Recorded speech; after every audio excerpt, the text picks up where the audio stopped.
Oil দুটোকে এইভাবে রাখা দেখে কি ভাবছেন আমি কোনো অয়েলের অ্যাড পোস্ট করছি? না না, কোনো অয়েলের অ্যাড দিচ্ছি না। আসলে ইদানিং করে আমার মেয়ের স্কিনটা বড্ড ড্রাই অ্যান্ড রাফ হয়ে গেছে। তো ডক্টরকে বলাতেই ডক্টর এই অয়েল দুটো রেকমেন্ড করলো। তো সেটাই ভাবলাম অয়েলের যে মাসাজ আমি কিভাবে কি করি সেটাই আপনাদের সাথে শেয়ার করার জন্যই আজকের এই ভিডিওটা আমার। অ্যাকচুয়ালি আমার মেয়েকে ছোটোবেলা থেকে সেইভাবে অয়েল ম্যাসাজ করাতে পারিনি, কারণ হচ্ছে ও ছোটোবেলাতে একটু প্রবলেমও হতো। যখনই আমি ওকে অয়েল বা ক্রিম জাতীয় কোনো কিছু মাখাতাম একটু র্যাশ বেরিয়ে যেত, মানে র্যাশ মানে অনেকটাই বেরোতো, আর অয়েল ম্যাসাজ করলে তো একটু বেশিই বেরোতো। তার জন্য ওকে সেইভাবে অয়েল ম্যাসাজ করানো হতো না, খুবই কমই করানো হতো। তো এখন যেহেতু স্কিনটা এতটা রাফ হয়ে গেছে, তো সেটা ডক্টরকে বলাতে উনি আমাদের এই অয়েল দুটো প্রেসক্রাইব করে দিয়েছেন, এবং আমি আজকে প্রথমেই এই অয়েলটা ওর মাথায় ইউজ করছি এবং স্কিনে ইউজ করছি। আপনারা যদি কেউ এই বেবি প্রোডাক্টটা ইউজ করে থাকেন তার রিভিউটা আমাকে অবশ্যই কমেন্ট বক্সে কমেন্ট করে কিন্তু জানাবেন, তাহলে আমার জন্যও একটু সুবিধা হয়। আর কি ভাবছেন আমার মেয়ে কী সুন্দর তেল মেখে নিচ্ছে, কী সুন্দর অয়েল ম্যাসাজ করছে? মোটেই না, ও একদমই এরকমভাবে থাকে না। ও বড্ড দুষ্টুমি করে আর চিৎকার চেঁচামেচি করে।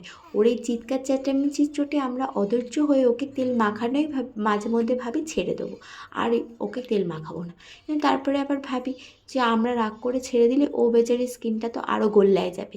এই ভেবেই আরও আমরা ওকে চেষ্টা করি মাঝে মধ্যে একটু তেল মাখানোর।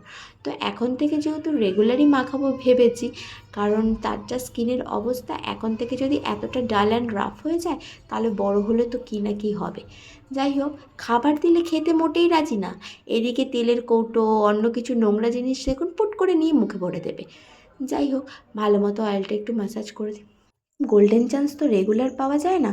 গোল্ডেন চান্স মানে ও যে এত শান্তভাবে বসে রয়েছে এটা আমার কাছে গোল্ডেন চান্সেরই মতন। কারণ ও যা দুষ্টুমি করে, আর যখন থেকে ওকে তেল মাখানো স্টার্ট হয় আর স্নান করার পর পর্যন্ত ওর যে ওই চিৎকার অ্যাঁ অ্যাঁ অ্যাঁ ও চলতে থাকে, ও আমার কান মাথা ঝালাপালা হয়ে যায়। তাই ও আজকে যখন সুযোগ দিয়েছে আজকের ওকে ভালো করে দলাই মলাই করে তেলটা ভালো করে মাসাজ করে দিলাম।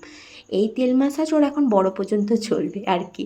যাই হোক, এবার চুলটাকে তুলে নিয়ে তেলটা গায়ে একটু বসার জন্য আধ ঘন্টা মতো সময় দিয়েছি।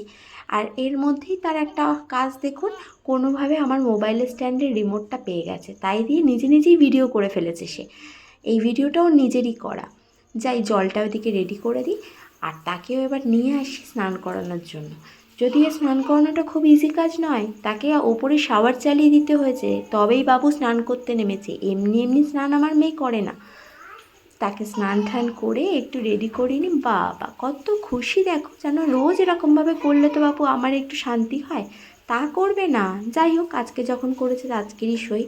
তাকে রেডি করেই নিয়েছি, তার অপকর্মের কোনো তুলনাই হয় না। এই দেখুন, এইদিকে ব্যাগটা নিয়ে নিয়েছে, যাক পিপি দাঁড়িয়ে রয়েছে, তাকে রেডি করে পিপির কাছে দিয়ে দিলাম। তাহলে আজকের গল্পটা আমি এখানেই শেষ করছি। দেখা হচ্ছে খুব শিগগিরই নতুন একটি ব্লগে। ততক্ষণের জন্য আমার গল্পটি ফুরলো, নোটে গাছটি বুড়োলো, টাটা।